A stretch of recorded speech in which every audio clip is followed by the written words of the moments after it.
Welcome to Memory Rewind. The 1950s saw the rise of the indoor retail mall, which in a few decades became the center for multiple communities. These malls were ideal for families because they offered something for everyone. The majority of teenagers who visited these malls enjoyed having the option to eat, shop, hang out with friends, and play arcade games. Today, shopping malls are still around. However, they are thought to have peaked in the 1970s and 1980s. Stores and food court restaurants had to develop throughout the years to keep up with the ever-changing retail shoppers. In this video, we'll look back at a few of the now-gone food court restaurants and shopping malls. Number 1. Hot Sam Pretzels. An iconic stop for many American mall shoppers was Hot Sam Pretzels. In the middle of the 1960s, this specific restaurant opened its doors at a mall outside of Detroit, Michigan. This Michigan pretzel store was really born in a mall, which sets it apart from many other restaurants on this list. They offered convenient and excellent soft pretzels in the Bavarian way. At the height of its popularity, Hot Sam Pretzels had more than 175 shops in the 1990s. It was then purchased by the adored cookie brand, Mrs. Fields, in 2005. Ultimately, Pretzel Times took over the last of the Hot Sam restaurants in 2005. If you have watched Stranger Things on Netflix, you might have noticed that Hot Sam's Pretzels is located in the food court next to the imaginary Scoops Ahoy, where Steve and Robin spend their days scooping ice cream. If you have memories of the constant smell of pretzels in your neighborhood mall, Hot Sam is probably to blame. Sadly, the same mall is now abandoned, serving as a reminder of the decline of shopping malls in America. Number 2. Harvest House Cafeteria. Harvest House Cafeteria, which used to be very popular, was usually found in malls and Woolworth stores and served whole dinners for a little more than $1. Cozy and suitable for families, the sit-down restaurant was owned by Woolworths, the first five and dime stores, who started selling ice cream decades before shopping centers gained popularity. Therefore, the brand's in-store eating was an early version of the food court experience today. Woolworths established Harvest House cafeterias in malls throughout the 1960s, and the restaurant quickly became a favorite among customers seeking a genuine dining experience while shopping because of its sit-down format. Several of the locations had luxurious interior design elements, including brick finishes, leather chairs, and burgundy red carpets, along with white pane windows that provided a view of the mall's outside. At the end of the 90s, Woolworths shops and Harvest House cafeterias were practically disappearing. What was once an American tradition that began in the late 1800s that pioneered much of the modern customer experience we know today has now disappeared. Number 3. Kenny Rogers Roasters. A number of famous country music stars have their own businesses, such as Dolly Parton's Dollywood theme park and Garth Brooks' new Nashville restaurant.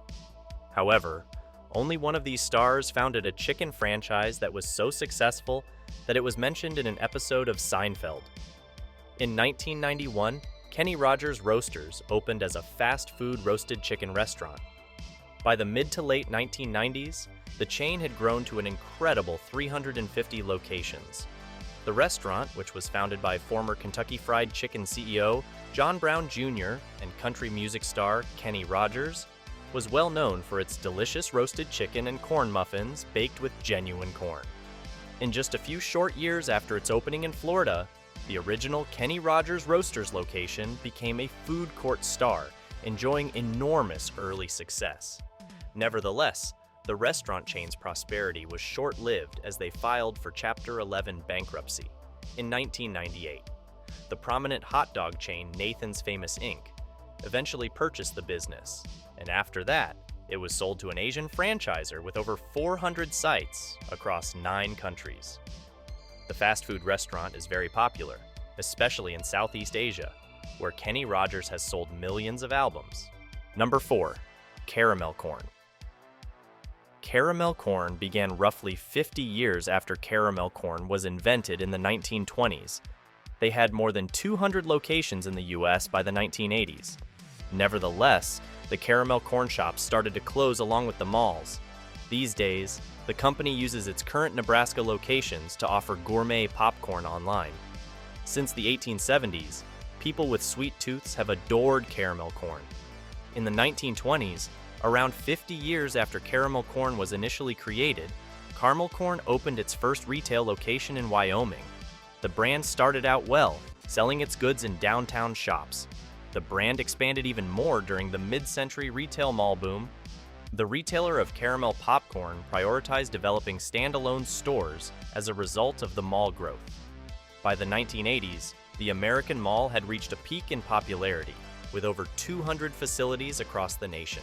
Later that decade, an acquisition by food court foundation Dairy Queen resulted in the amalgamation of the caramel corn name with its other food court brands, Dairy Queen and Orange Julius. Caramel corn's success was strengthened by the mid-1900s rise of malls, which made the brand name associated with mall food courts.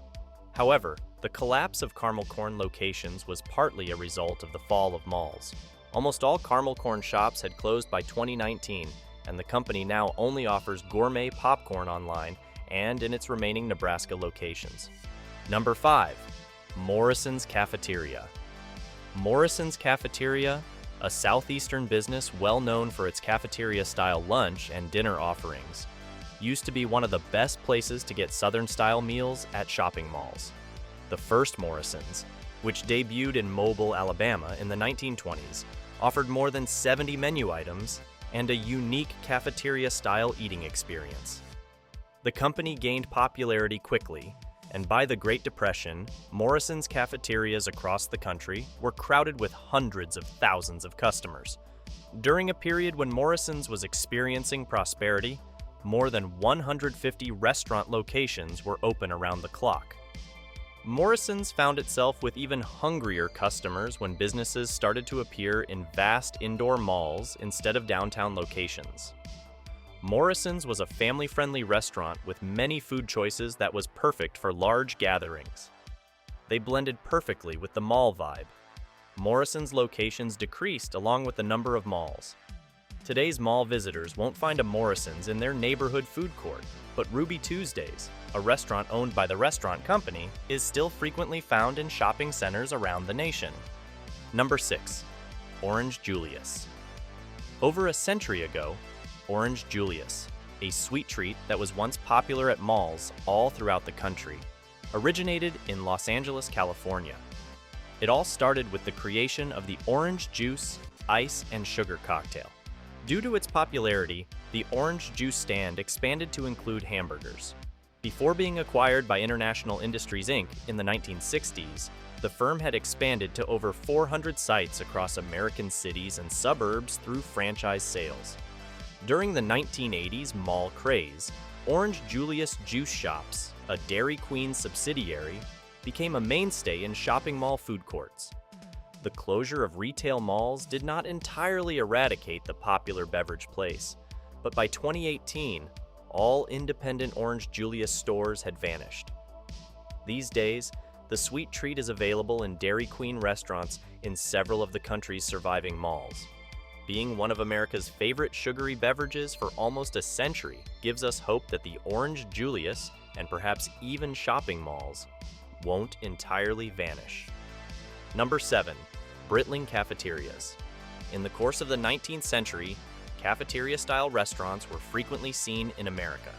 In 1919, Birmingham-born Britling Cafeterias made history by becoming the first cafeteria of its kind in the South. They even beat out Morrison's Cafeteria, which debuted in Mobile, Alabama the following year. The cafeteria was named after the war book Mr. Britling Sees It Through by English author H.G. Wells. People of all ages, including children, found the cafeteria-style dining experience to be appealing, and it didn't take long for this downtown Birmingham favorite to spread to the suburbs and then other states, including Tennessee. Despite not being officially positioned within food courts, Britling restaurants may be found in a number of malls and shopping centers. Britling Cafeteria's diverse menu selections and catchy slogan, "Good food is good health," may be responsible for its success. The Britling chain gradually went out of business, closing the last of its suburban restaurants in the 1980s after losing its urban locations. Number 8. Bresler's 33. In 1929, Bresler's 33 Flavors was established by William J. Bresler, a Polish immigrant who started selling ice cream bars during the Great Depression. At an air circus, Bresler's brother David allegedly saw a seller selling ice cream, which gave him the idea to start his own business. The rest is history, as Bresler and his sibling continued to sell ice cream in bulk before growing to include franchisees. In the 1960s, the first franchise was launched. The ice cream franchise was quite popular by the 1980s and could be found in malls, even within food courts. When the company's creator, Bresler, passed away in 1985, there were more than 400 ice cream shops across the country. The chain was sold to a group of investors in 1989. The ice cream company changed ownership once again in the 1990s, before expanding internationally in 1996 and opening outlets in Jordan and Egypt, among other Middle Eastern nations. In 2007, the Bresler's brand vanished. Number 9. China Coast. With China Coast, General Mills made an effort to capitalize on the popularity of informal Chinese dining establishments in American mall food courts. Before going completely out of style in 1995, this chain had a brief period of success in the early 1990s. At least one fast casual Chinese restaurant appears to be a must in the 20th century American mall food court. General Mills, and subsequently Darden Restaurants, attempted to establish a well-known Chinese-American restaurant brand with China Coast. There's not much evidence that the restaurant served traditional Chinese food. The kids' menu included a hot dog, for example. But the brand did have a brief period of prominence in the early 1990s until going out of business in the mid-1990s. All 51 of the remaining China Coast restaurants have been closed by the company that owned them in 1995.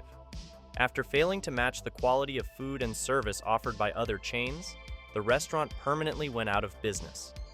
These editor reply letters to the Tampa Bay Times show that the restaurant had some devotees, even if it doesn't appear to be headed for a Michelin star. Number 10. Farrell's Ice Cream Parlor.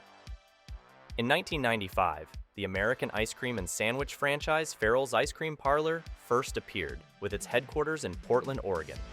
When Bob Farrell opened the stores in 1963, they had an early 1900s design and staff dressed in historical garb, such as boater hats.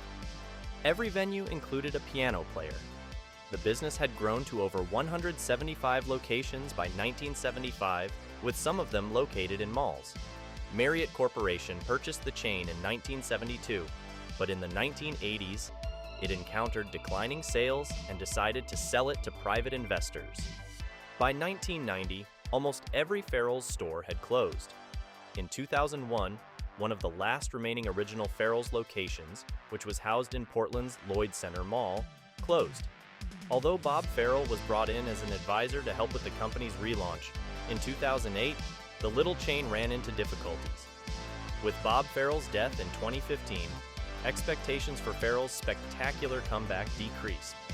A lot of restaurants that were formerly connected to malls have opened standalone independent businesses. Although Panda Express and Chick-fil-A have been successful in this change, there have been substantial changes to the mall food court landscape. Even if malls are still somewhat successful, there's no denying that they have changed significantly over time. This was it for this video. Thank you for watching. Please tell us in the comment section below about your favorite food court moments, including your favorite restaurant. If you would love to see more, please subscribe to our channel.